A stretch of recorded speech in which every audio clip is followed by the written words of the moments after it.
সম্মানিত দর্শক শ্রোতা, আজকে আমরা দেখব সার্কাস। বিএনপি দলের নেতাদের বক্তব্যের কিছু উদ্ভট নিয়মকানুন এবং উদ্ভট কিছু কথাবার্তা। বিএনপির যুগ্ম মহাসচিব শহীদ উদ্দিন চৌধুরী অ্যানি বলেন, আওয়ামী লীগ নিষিদ্ধে সরকার যে সিদ্ধান্ত নিয়েছে তা বিএনপির কথার সঙ্গে মিলে গেছে। বিএনপি সহ সব রাজনৈতিক দলকে ডাক দিয়ে সরকার যদি আলোচনা করত তাহলে বহু আগেই এই নিষ্পত্তি হতো। সরকারের সম্প্রতি আচরণ দেখে মনে হচ্ছে তারা শেখ হাসিনার পথেই হাঁটছে, এই বলে মন্তব্য করেছেন বিএনপির সিনিয়র যুগ্ম মহাসচিব রুহুল কবির রিজভী। অন্যদিকে আবার মির্জা ফখরুল ইসলাম বলেছেন, 10ই ফেব্রুয়ারি আমরা প্রধান উপদেষ্টার সঙ্গে সাক্ষাৎকারে তার হাতে দেওয়া পত্রে গণহত্যা ও মানবাধিকার বিরোধী অপরাধের দায়ে আওয়ামী লীগকে রাজনৈতিক দল হিসেবে বিচারিক প্রক্রিয়া নিয়ে আসার দাবি জানিয়েছিলাম।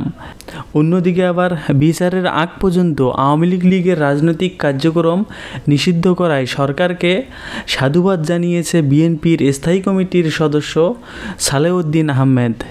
অন্যদিকে আবার চট্টগ্রামের আরেক বড় নেতা আমির খসরু মাহমুদ বলেছেন, বাংলাদেশের সংখ্যাগরিষ্ঠের রাজনীতি চলবে না, এই দেশ চলবে সব নাগরিকদের অংশগ্রহণে, ধর্ম যার যার, রাষ্ট্র সবার।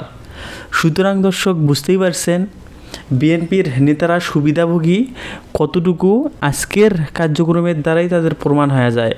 গতকাল এনসিপি সহ বাকি ছোট ছোট দলগুলো যে শাহবাগে একটা জোরালো মিটিং করেছিল, সেখানে কি বিএনপির কোনো এই রকম আজকের দেওয়া ভাষণ ছিল, আজকের দেওয়া কোনো নেতাখাতার বৈঠক ছিল, কোনো বিবৃতি ছিল, কোনো মিটিং বা মিছিল ছিল না? কী জন্যে আজকে আবার কী জন্যে সেই মিটিং বিবৃতি?